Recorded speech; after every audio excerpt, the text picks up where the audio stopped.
चलते हजूर पाक से लेके मौला अली से आगे बढ़ा था। सीने बसीने की तालीम यानी कि ये रूहानियत की तालीम, इस दिल में अल्लाह का नाम डालना और उसको जिक्र करना, अल्लाहू अल्लाह का जिक्र करना, यही सीने बसीने से चली जो तालीम है हिंदुस्तान की धरती पर।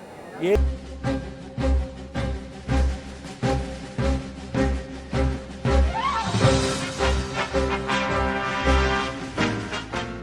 हिंद के मौजूदा हालात में कहा जाता है कि आज जो है कौमी एकता पर लगातार सवाल खड़े किए जा रहे हैं। कुछ ऐसे मुद्दे लगातार निकलकर सामने आ रही है जिससे लगता है कि यकीनन अब हिंदुस्तान में हिंद की जो कौमी एकता जिसकी मिसाल वो रह चुका है वो अब धुंधलाती जा रही है, कहीं ना कहीं खत्म होती जा रही है। इंसानियत जो है वो दम तोड़ती जा रही है और इंसानियत का जो धर्म था वो एक खास मजहब ने ले लिया है और जिसमें एक मजहब को पूरी तरह से डराया जाता है, धमकाया जाता है। लेकिन इन सब के इतर अगर हम वली अल्लाह के आस्थानों का रुख करते हैं तो नज़ारा कुछ इस तरह का है कि इस आस्थाने पर छोटे हो, बड़े हो, हिंदू हो, मुस्लिम हो, सिख हो या फिर ईसाई या फिर किसी भी मजहब से ताल्लुक रखने वाला शख्स जब इस आस्थाने पर पहुंचता है तो वो खुद को सिर्फ और सिर्फ इंसान बताता है और इंसानियत की खिदमत करने की बात करता है।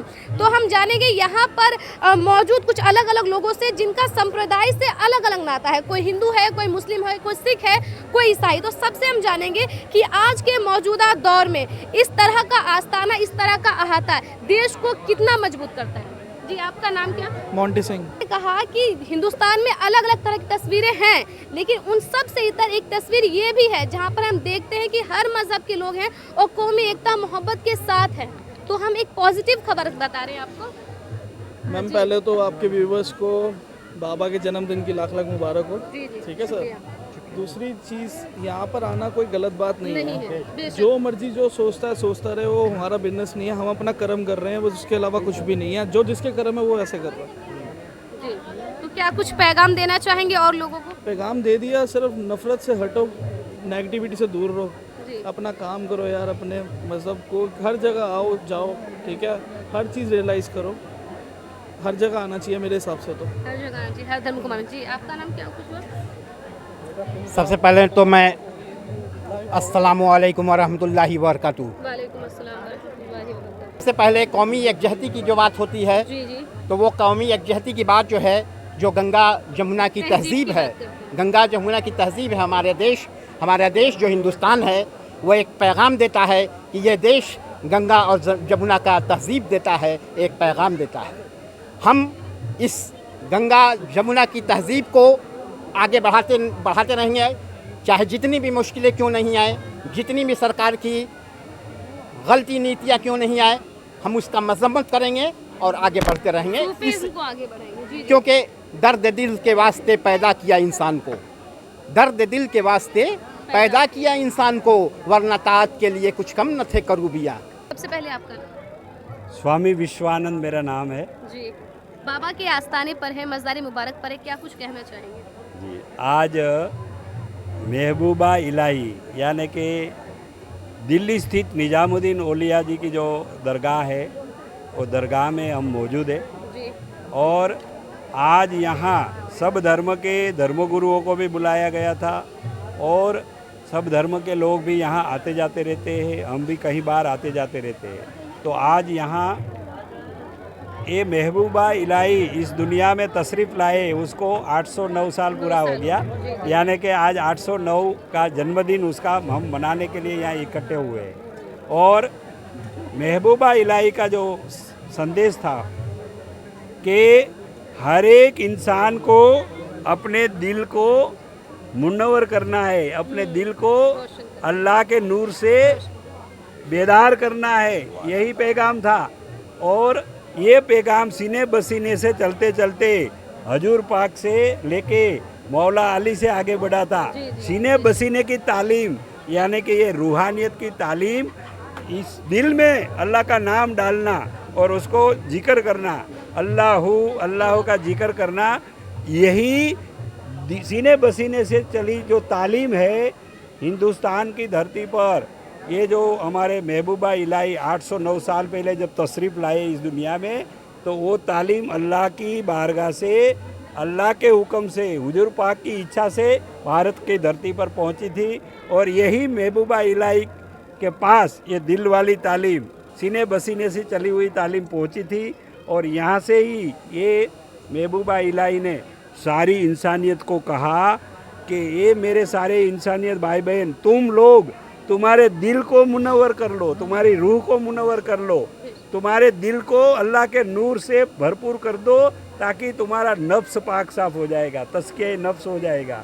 और जब दिल नूर से भर जाएगा, अल्लाह के नाम से भर जाएगा, बंदा और बहन अल्लाह का जिक्र करेगा, तब जाके वो नूर खून के साथ बहते बहते दिल से उत्पन्न हुआ ये नूर खून से बहते बहते जब नफ्स के पास पहुंचता है, एक मखलूक, शैतानी मखलूक जो नफ्स है, हर एक इंसान के सीने में डाली गई है, वो है नाभि कमल में, नफ्स में बैठी है। उसको पाक साफ पवित्र करने की तालीम ये महबूबा इलाही ये सारी इंसानियत को दी थी। और ये जो नफ्स है वो पाक साफ कैसे होता है? जब दिल से नूर उत्पन्न होता है, वो नूर खून से बहते बहते जब नफ्स के पास पहुंचता है, तब ये नफ्स जो है पाक साफ होता है, उसको तस्किया नफ्स कहा गया था। तो ये तालीम सारी मानव जात को देने के लिए अल्लाह की योजना से, हुजूर पाक की योजना से 3 हस्तियाँ भारत में भेजी गई थी। उसमें से एक हमारे ये निजामुद्दीन औलिया जी है, और अजमेर में ख्वाजा गरीब नवाज है, और दिल्ली में हाजी अली पीर है। तो ऐसी 3 बड़ी हस्तियाँ को भारत में भेजी गई थी सारी इंसानियत को ये पैगाम देने के लिए कि तुम्हारे सीने में जो शैतानी मखलूक है उसको पवित्र पाक साफ कैसे किया जाए। तो ये तालीम आज उजागर करने के लिए ये 809वां जन्मदिन हम यहाँ मनाने आए हैं, और सारी इंसानियत को ये पैगाम सीखने की दावत देते हैं कि ये दिल वाली तालीम सीखो और अल्लाह की बारगाह तक पहुँचने के लिए तैयार हो जाओ। यही आज के दिन का पैगाम है। एक सवाल हटके पूछना चाहूँगी कि आज के जो मौजूदा हालात है, क्या लगता है इसमें ये जो पैगाम जो हर इंसान तक पहुँचना चाहिए, क्या राजनीतिक गतिविधियाँ जो कुछ भी है इनसे परे क्या ये पैगाम पहुँच सकता है? आज के जो हालात हैं ज़रूर पहुँच सकता है, क्योंकि ये पहले राजा महाराजा राज करते थे भारत में, तब भी तो ये रूहानियत फैली थी। ये रूहानियत का वास्ता शासनदानों से नहीं है। और हमेशा शासनदान कोई भी रहे, चाहे राजा महाराजा हो, चाहे कोई भी हो, उसको हमेशा ही अल्लाह के दोस्तों के पास आना पड़ता है। और ये आस्थाना तो गवाह रहा। परमेश्वर के जो दोस्त होते हैं, जो रूहानी लोग होते हैं, जो अल्लाह ताला ने भेजे हुई हस्तियों के पास राजा महाराजाओं को और शासनदानों को आना पड़ता है, और उसकी चौखट पे आके वो सीखते हैं कि निज़ाम यानी कि राज कैसे चलाना है। तो ये राज तो अल्लाह का है जो सारी दुनिया पर राज चल रहा है। ये अल्लाह का राज, परमेश्वर का राज यहाँ महबूबा इलाही के चौखट पे मिलता है। और यहाँ राजा महाराजा चाहे कोई भी हो, शासनदान कोई हो, लेकिन सारी मानव जात को, भारतवासियों को हम यही दावत दे रहे हैं कि आइए ये रूहानियत का पैगाम सीखिए। दिल में जो आत्मा बैठी है, रूह बैठी है, उसको नूरी ताकत से मजबूत करिए, ताकि हम नफ़रत और कट्टरवाद से बाहर निकलेंगे, और नफ़रत और कट्टरवाद मिट जाएगा तो सारी दुनिया के लोग, भारतवासी प्रेम से रहेंगे, मिलजुल कर रहेंगे।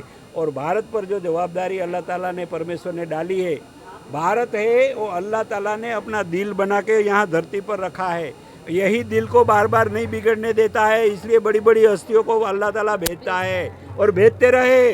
तो ये दिल को हम बिगड़ने नहीं देंगे, ये हमने आज संकल्प किया है। तो ये थे स्वामी जी, जिन्होंने बहुत ही अच्छी बात जो है ना सिर्फ इंसानियत को लेकर, बल्कि आज का जो मौजूदा दौर चल रहा है, जिस तरह की नफरत की आंधी चल रही है, फिजाओं में जिस तरह से जहर घुल चुका है, संप्रदाय का, धर्म का, मजहब का, उन तमाम तर चीज़ों से ऊपर उठ के ये बता दिया है किस तरह से आज किस चीज़ को आम करने की ज़रूरत है। आज ज़रूरत है मोहब्बत को आम करने की, आज ज़रूरत है ऐसे वली अल्लाह के संदेश को, पैगाम को आम करने की, जिससे हिंदुस्तान जो है एक बार फिर से खूबसूरत गुलदस्ता की तरह दिखाई दे, जिसमें बेशक मजहब अलग हो, लोग अलग हो, लेकिन उनमें जो धर्म हो इंसानियत का, वो सर्वोपरि हो।